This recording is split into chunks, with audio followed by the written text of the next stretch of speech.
Сәлеметсіздер ме?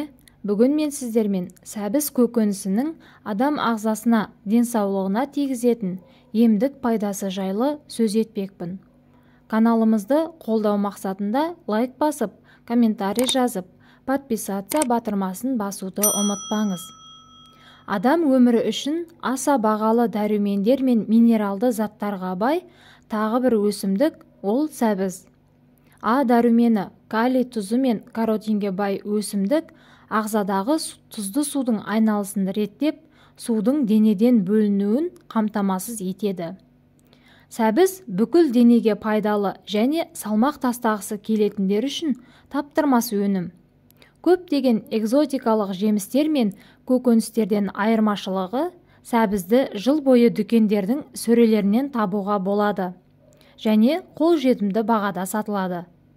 Төмен құнына қарамастан оның пайдасы өте көп.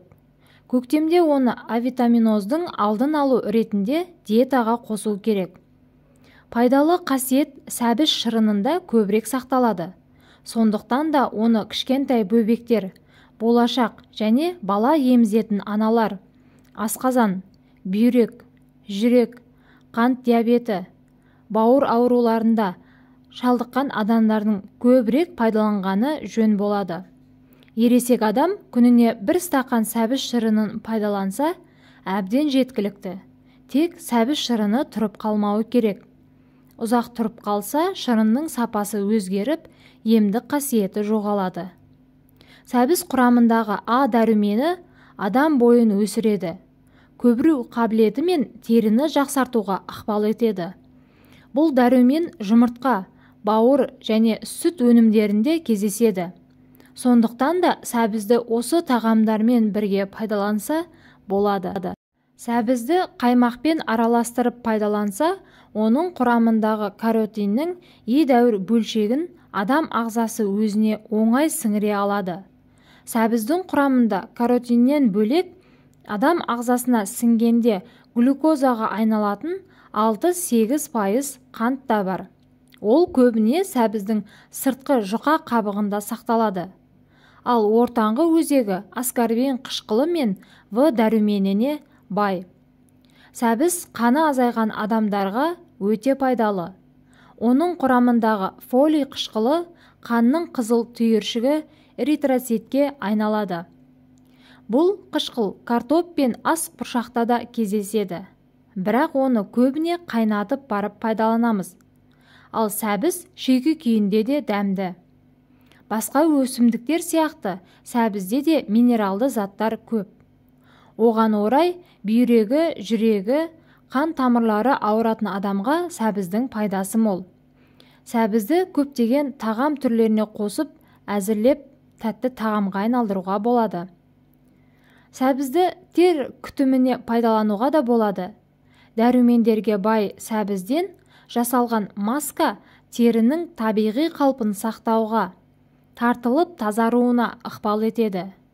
Күйік шалғанда үккіштен өткізілген сәбізді жара сызаттарға басса, теріде күйік ізі қалмайды. Сәбіз ұмытылған сұлулық пен ұзақ өмір сүрудің сыры. Сәбіздің құрамында каротин өте көп, ол ағзаға түскенде А дәруменіне айналады. Сондай-ақ С, В, Д, Е дәрумендеріне және микроэлементтерге өте бай. Сәбіздің құрамында калий, кальций, марганец, темір, фосфор, магний бар. Сәбізді емдік мақсатта шикіли немесе шырынын пайдаланады. Сәбіз ағзаға барлық жағынан пайдалы. Сәбіз шырыны және үгітілген сәбіз ағзаны қалыпқа келтіруге әсер етеді. Олар қанды тазартып, улы және зиянды заттарды ағзадан жояды. Зат алмасуды қалыпқа келтіріп, ішкі ағзалардың белсенділігін арттырады. Авитаминоз және анемия кезінде сәбізді жиі тұтыну пайдалы. Сәбіз шырыны бүйрек және бауыр жұмысы бұзылған жағдайда пайдалы болып табылады. Бүйректегі құм және шағын тастарды жоюға ықпал етіп, бауырды тазалайды. Халық медицинасында үгітілген сәбізбен шырынын күйген жерлерге іріңді жараларға қояды. Сәбіз көз ауруларында, жоғарғы тыныс жолдарының аурулары, ауыз қуысының қабынуы, стоматитті емдеу кезінде пайдаланады. Сәбізді сондай-ақ көз көргіштігін жоғарылату үшін де көп қолданады. Сұлулық дәрумені деп аталатын А дәрумені табиғи косметика үшін сәбіздің маңызды құрамы. Егер сіз тұрақты түрде сәбіз шырынын ішіп жүрсеңіз, онда сіздің жүзіңіз жасарады. Ал бала емізетін әйелдерге егер сүтке сәбіз қосып қайнатып жесе, сүтінің сапасын жақсартып және де сүтінің молаюына көмектеседі. Сонымен қатар балалардың денесін қабынудан және вирустардан қорғайды. А дәрумені жас дененің белсенді өсуіне ықпал етеді. Сәбіз жейтін балалардың сүйектері мен тістері мықты болады.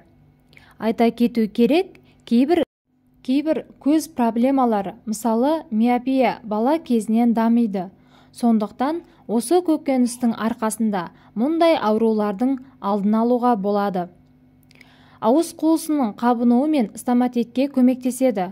Мұндай проблемалар туындаған кезде бактерияға қарсы әсері бай сұйытылған сәбіз шырынын ішу қажет. Сәбіз шырынын күнделікті аш қарынға таңғы уақытта 150 мл-ден 1 литрге дейін ішуге болады.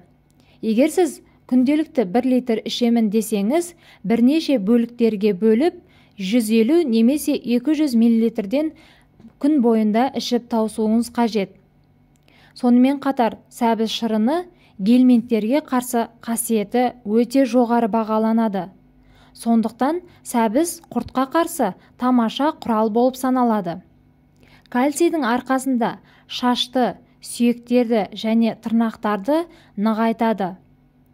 Құрамында антибиотиктер бар дәрілердің уытты әсерін төмендетеді. Витаминдердің теңдестірілген құрамы сәбізді витамин жетіспеушілігі мен гипотавитаминоздың алдын алу мен емдеуге тиімді әсер етеді. Сіздерге бүгінгі берген кеңесіміз пайдалы болса, кәдеңізге жарасын. Ауырып ем іздегенше ауырмайтын жол іздеңіздер.